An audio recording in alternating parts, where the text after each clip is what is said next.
Baik, Assalamualaikum warahmatullahi wabarakatuh. Izin masuk, izin memperkenalkan diri.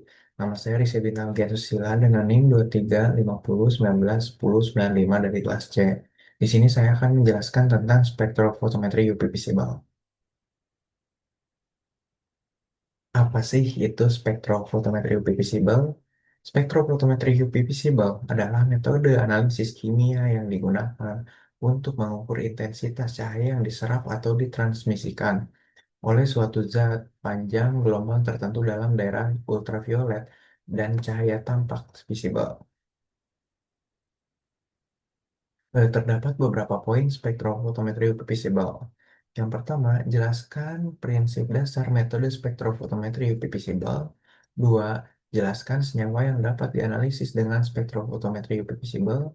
Tiga, jelaskan apa yang dimaksud dengan orbital sigma, PHI, dan N. Berikan contoh. Selanjutnya, sebutkan dan jelaskan faktor-faktor yang mempengaruhi pergeseran panjang gelombang di daerah UV visible. 5. Sebutkan dan jelaskan instrumentasi spektrofotometer UV visible beserta fungsinya. 6. Jelaskan prinsip dasar analisis kualitatif dan kuantitatif senyawa dengan metode spektrofotometri UV visible. 7. Jelaskan kelebihan dan kekurangan metode spektrofotometri UV visible. Yang pertama ini jelaskan prinsip dasar metode spektrofotometri UV visible. Metode spektrofotometri UV visible didasarkan pada interaksi cahaya dan materi, khususnya pada penyerapan absorpsi cahaya oleh molekul suatu zat pada panjang gelombang tertentu di daerah ultraviolet 200 hingga 400 nm dan cahaya tampak 400 hingga 800 nm. Selanjutnya, jelaskan senyawa yang dapat dianalisis dengan spektrofotometri UV visible. Senyawa tak berwarna yang dapat direaksikan menjadi berwarna. Beberapa senyawa tidak menyerap langsung dalam daerah UV visible, namun dapat direaksikan dengan reagen tertentu membentuk kompleks berwarna sehingga bisa dianalisis. Selanjutnya, jelaskan apa yang dimaksud dengan orbital sigma, pi, dan n, dan berikan contohnya.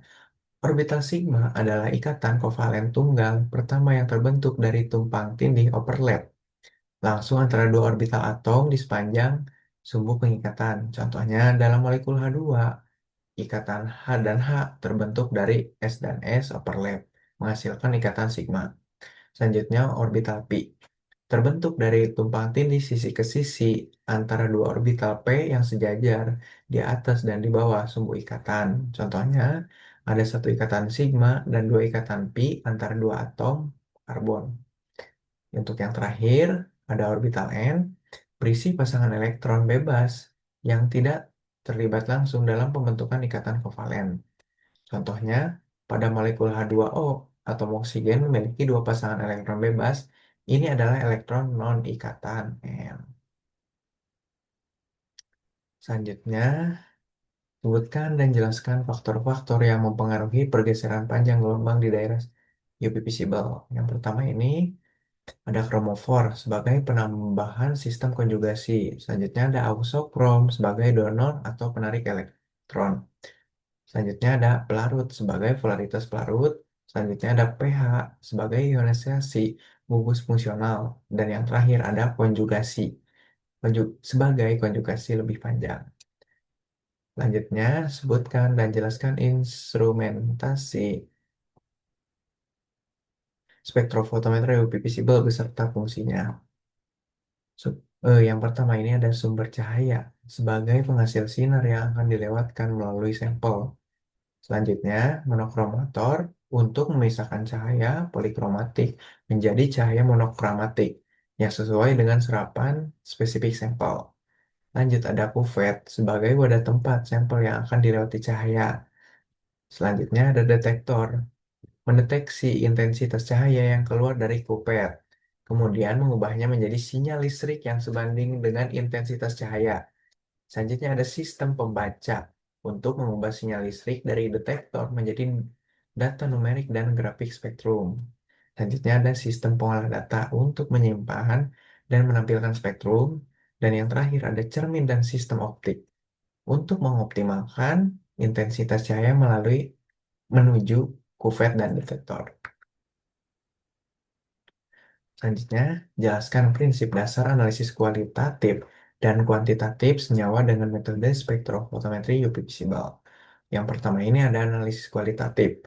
Analisis kualitatif dengan spektrofotometri UV visible dilakukan berdasarkan panjang gelombang maksimum serapan yang khas untuk setiap senyawa.